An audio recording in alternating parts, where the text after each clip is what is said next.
Saudara-saudara yang dikasihi Tuhan, dalam kalender gerejawi kita berada pada Minggu Paskah yang kelima.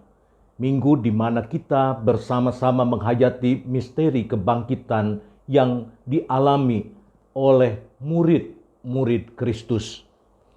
Misteri yang mengubah murid-murid Kristus menjadi tiang penyangga, pilar-pilar penting bagi pelembagaan sebuah gerakan baru, sebuah cara hidup baru yang menjiwai cara hidup manusia di muka bumi. Bagaimana misteri itu sanggup mengubah Petrus yang keropos menjadi sebuah batu karang, mengubah Thomas yang dipenuhi pelbagai angan menjadi Thomas yang membiarkan Kristus menguasai angan-angannya, mengubah dua murid yang pulang ke Emmaus dengan rasa sesal dan putus asa menjadi dua murid yang berbalik arah, menjadi pemberita kebangkitan Kristus. Mengubah dua tokoh agama Yahudi yang tadinya ragu menjadi murid yang militan, yang bukan saja menyerahkan harta dan benda mereka, tetapi menyerahkan jabatan yang dibanggakan. Bahkan tradisi gereja mula-mula mengatakan bahwa mereka menyerahkan dirinya menjadi pewarta Injil yang luar biasa. Misteri kebangkitan memang sulit dipahami. Bukti kebangkitan itu nampak dari perubahan cara pandang dan cara hidup orang-orang yang mengalami perjumpaan dengan Yesus yang bangkit.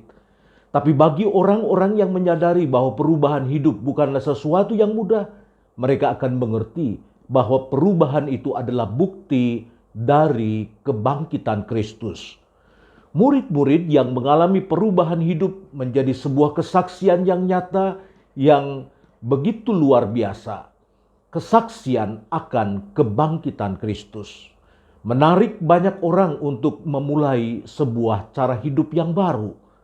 Ketika banyak orang berusaha mengklaim milik orang lain menjadi miliknya, orang-orang yang mengalami perjumpaan dengan Kristus yang bangkit justru hidup sebaliknya dan mengatakan, milikku adalah milikmu juga.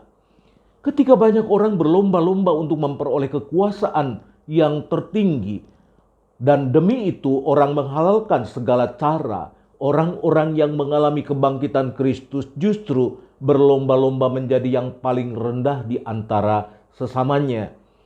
Ketika orang-orang yang begitu mencintai nyawanya berjuang sedemikian rupa untuk nyawanya, begitu banyak murid Kristus yang rela kehilangan nyawanya karena Injil yang diberitakan, salib Kristus yang membawa kemenangan, dan kubur yang tidak dapat menahan jasad Kristus dari cengkeramannya. Oleh karena itu, apabila kita tidak mengalami perubahan hidup dan kita hidup sebagaimana dunia hidup, jangan-jangan kita belum mengalami perjumpaan dengan Yesus yang bangkit. Perjumpaan dengan Yesus yang bangkit memberi daya hidup kepada setiap orang untuk meninggalkan dan menanggalkan cara hidup yang lama. Rasul Paulus dengan tegas mengatakan, andai kata Kristus tidak dibangkitkan, maka sia-sialah pemberitaan kami dan sia-sialah kepercayaan kamu. Lebih dari itu, kami berdusta terhadap Allah. Karena tentang Dia kami katakan bahwa Ia telah membangkitkan Kristus, dan jika Kristus tidak dibangkitkan, maka sia-sialah kepercayaan kamu dan kamu masih hidup di dalam dosamu.